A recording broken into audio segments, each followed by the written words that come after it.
எல்லாம் போச்சு. ரைட், ஒரு நிமிஷம். அழும்போது நம்ம மூஞ்சி எப்படி இருக்கும்? அழகா இருக்குமா அசிங்கமா இருக்குமா? பேசாம நம்மளே போய் செக் பண்ற வேண்டியதான்.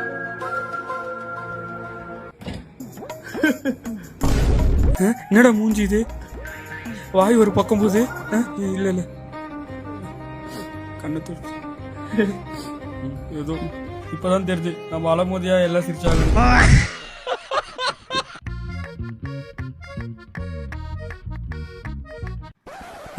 நம்ம சாப்பிடும் போது மூஞ்சி எப்படி இருக்கும்? ஒருவேளை இஞ்சி துண்டுற குரங்கு மாதிரி இருக்குமோ? எதுக்கோ செக் பண்ணி பார்த்துருவோம். குரங்கே தான். மாத்தணும். இப்போ பரவாயில்ல, கொஞ்சம் டீசென்டான குரங்கு மாதிரி இருக்கு. ஏன் நம்ம சிரிக்கிறத பார்த்து 2 பேரும் அட் அ டைம்ல அருவருப்பா பாக்குறாங்க?